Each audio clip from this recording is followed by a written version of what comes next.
Hello everyone, कैसे हैं सब लोग? बढ़िया। बेटा आज हम आपके लिए लेके आए हैं CMA final paper number 19 cost and management audit की बिट क्वेश्चन का पार्ट 2। पार्ट 1 मैं आपको ऑलरेडी दे चुका हूं। अगर आपने पार्ट 1 नहीं देखा है तो पहले डिस्क्रिप्शन में दिए हुए लिंक से आप पार्ट 1 देख लीजिए, उसके बाद ही इस वीडियो को आप देखें। ओके, तो चलिए शुरू करते हैं पार्ट 2 में। आज सबसे पहला क्वेश्चन हमारा है 26।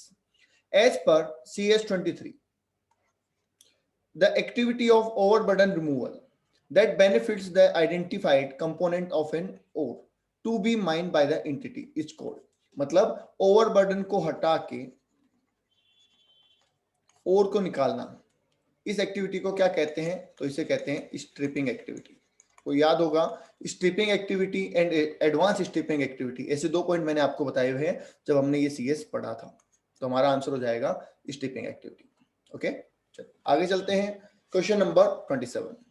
Cost information enable, disabled or useful the organization to structure the cost, understand it and use it for the communicating with the stakeholders। Cost information क्या करती है ऑर्गेनाइजेशन को स्ट्रक्चर कॉस्ट करने के लिए और समझने के लिए? क्या वो इनेबल करती है या डिसेबल करती है? तो हम कहेंगे इनेबल करती है। जाहिर सी बात है, वो उसको सपोर्ट करती है कि आप आराम से समझ सको और अपने स्टेक होल्डर को समझा सको। ठीक है, ओके। नेक्स्ट पॉइंट कह रहा है costing is an important tool in determining, calculating या assessing या none of these organizational performance in the terms of shareholder and stakeholder value। Costing क्या काम करती है? क्या वो डिटरमाइन करती है ऑर्गेनाइजेशन प्रोफेशन को? क्या वो कैलकुलेट करती है ऑर्गेनाइजेशनल परफॉर्मेंस को? क्या वो असेस करती है? तो जो मोस्ट सुटेबल वर्ड आ रहा है वो क्या आ रहा है? असेसिंग आ रहा है। ठीक है, ऐसे जो ये आते हैं ना वन लाइनर ऐसे क्वेश्चन, इनको तो आप सेंटेंस अगर पढ़ेंगे तो भी आपको आंसर समझ में आ जाएगा। ओके, जो सबसे फिट बैठ रहा हो आप उसको आंसर करें। चलिए आगे चलते हैं। Question number 29। Costing includes product, process and resource related information. मतलब प्रोडक्ट को भी कवर करते हैं, प्रोसेस को भी कवर करते हैं और रिसोर्सेज से रिलेटेड इंफॉर्मेशन भी कवर करते हैं।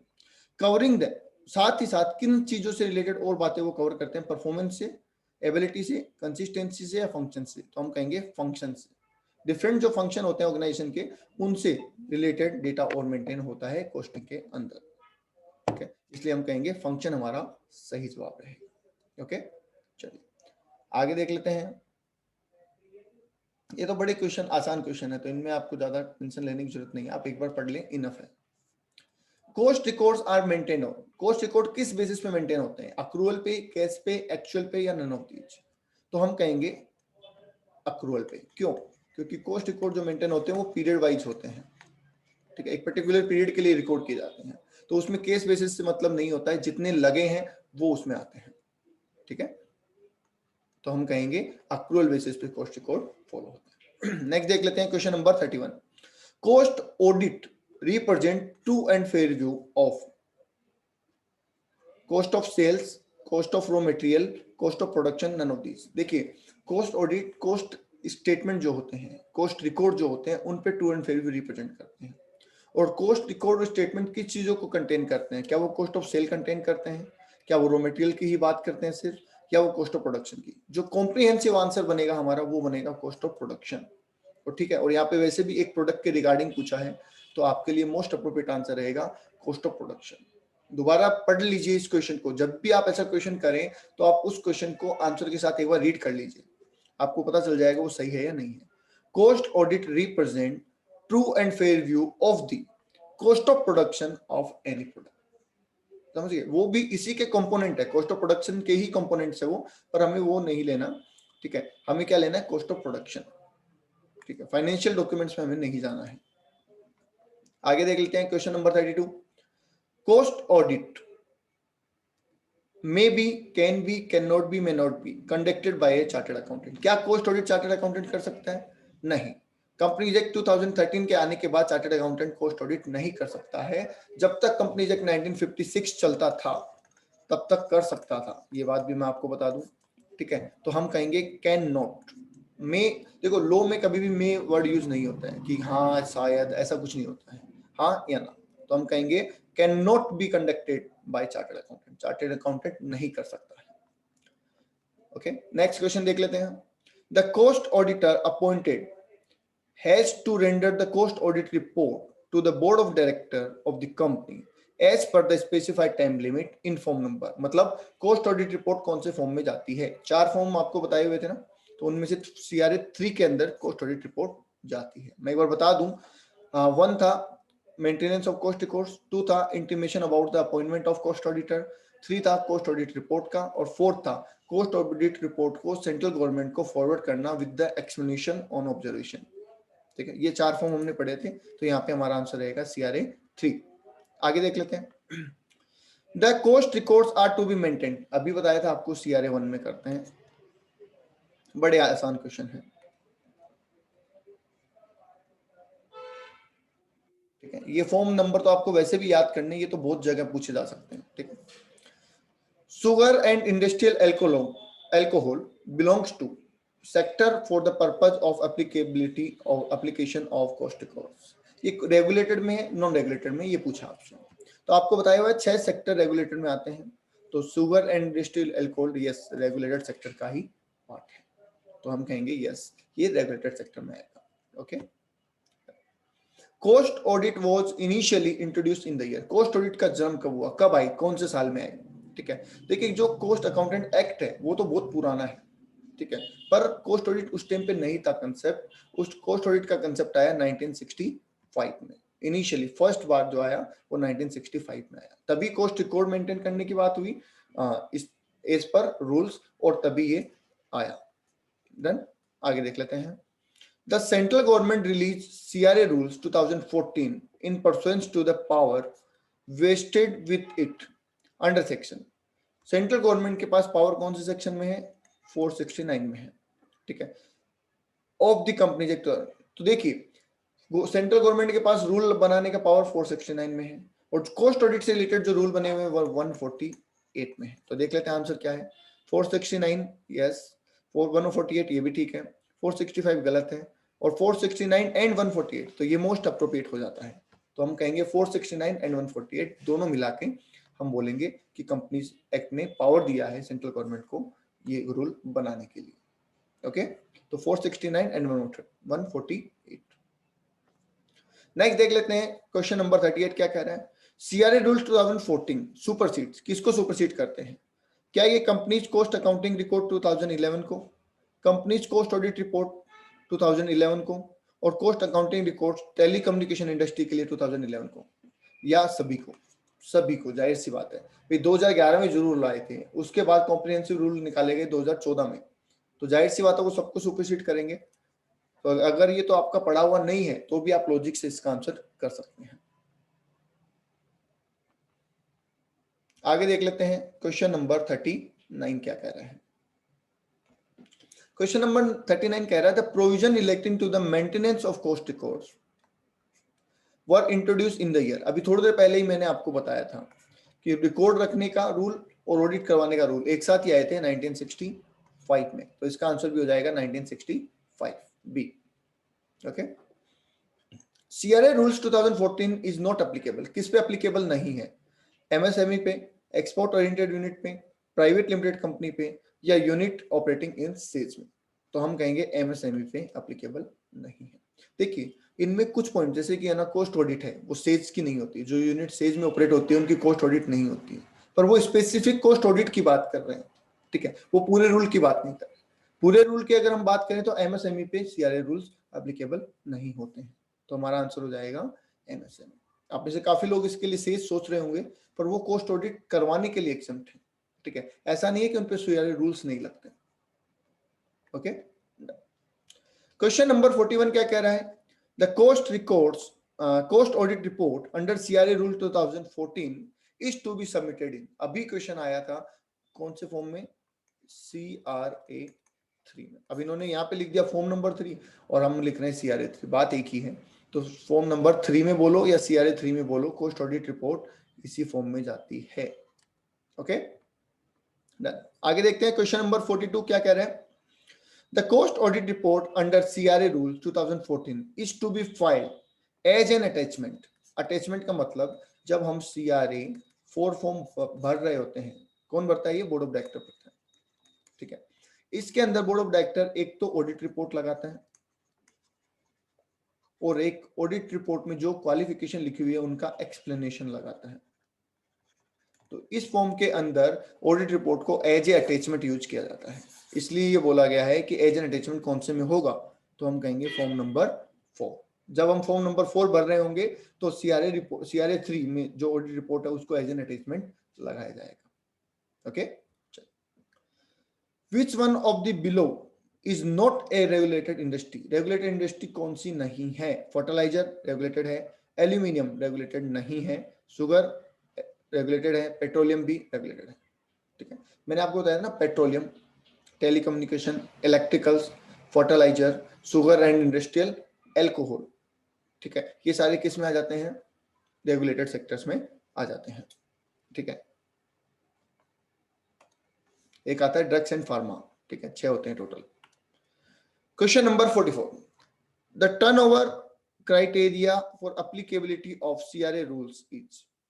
टर्नओवर का जो क्राइटेरिया होता है, जो हम कहते हैं ना 35 करोड़ और मोर, 50 करोड़ और मोर, 25 करोड़ और मोर, 100 करोड़ और मोर, वो कौन से ईयर का देखना है? At the end of immediately preceding financial year, at the end of financial year, average of 3 years, when the company achieves the turnover during the current. नहीं, हम देखते हैं at the end of immediately preceding financial year, last financial year का। ठीक है, पिछले financial year का देखते हैं।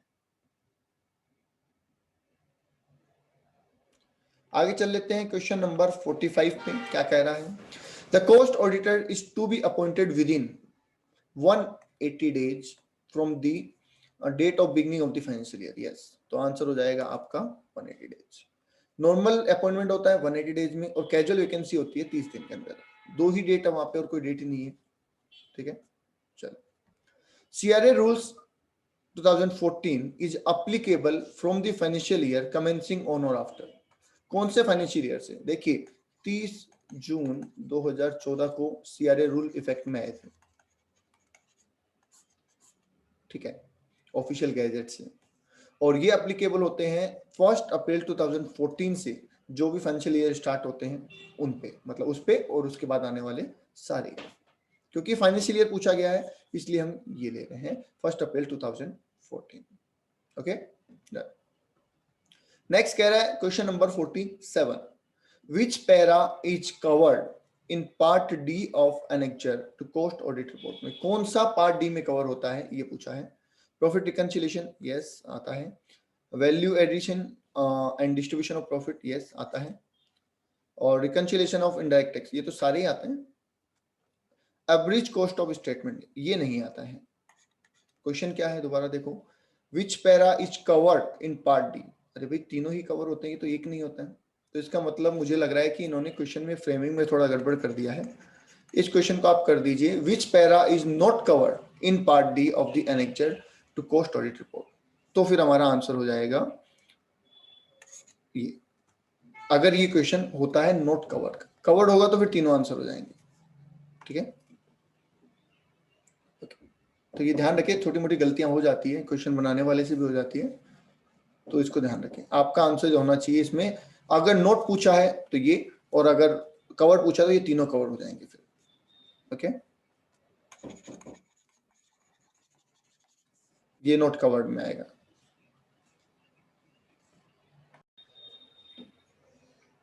ओके, चलिए आगे देख लेते हैं। क्वेश्चन नंबर 48 क्या कह रहा है? CAS 11 deals with. अब एक बात मैं आपको जरूर बता दूं, कॉस्ट ऑडिट के अंदर हमने CS 24 पढ़े थे। ठीक है, और उनके नाम याद करने के लिए मैंने आपको एक वीडियो भी बना के दिया था ट्रिक के तौर पे। वो नाम आप जरूर याद रखें, एग्जाम में 1-2 क्वेश्चन तो आपको डेफिनेटली नाम पे मिलेंगे ही मिलेंगे।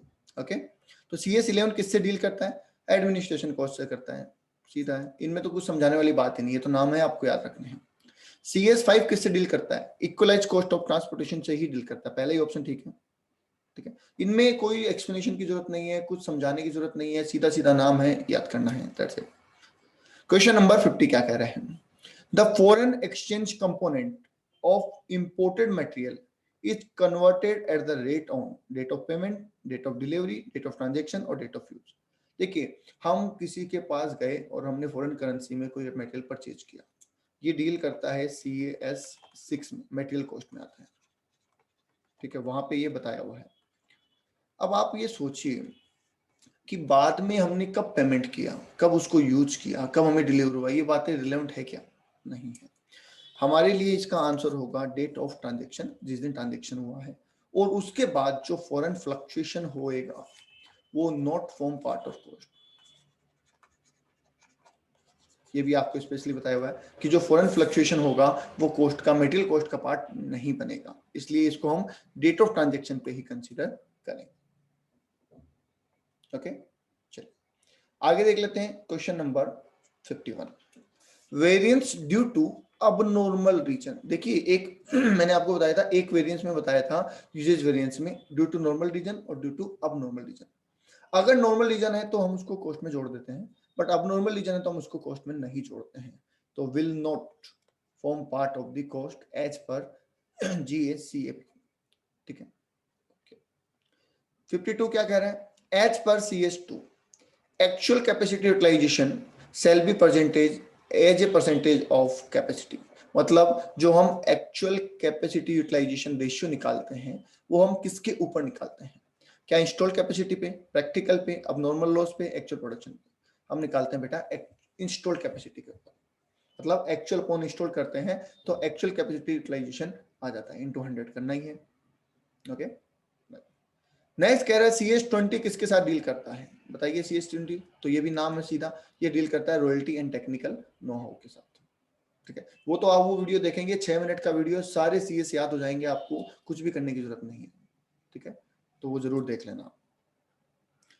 Question number 54, the objective of CS101, 4 CS पढ़े हुए हैं, ये भी याद रखने हैं नाम, 101, 102, 103 और 104।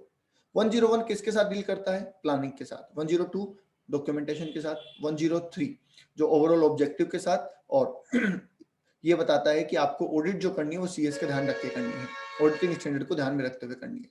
और 4 नॉलेज ऑफ बिजनेस एंटिटी के लिए बताया जाता है। यहाँ पे हमें पूछा है 1, तो ये तो प्लानिंग का है, तो पहला ऑप्शन है prepare cost records, prepare cost audit documentation, guide the member to make planning for the audit of cost statement, और enable the cost auditor to have the knowledge. नहीं, हमारा आंसर हो जाएगा C, क्योंकि ये प्लानिंग के लिए गाइड कर रहा है।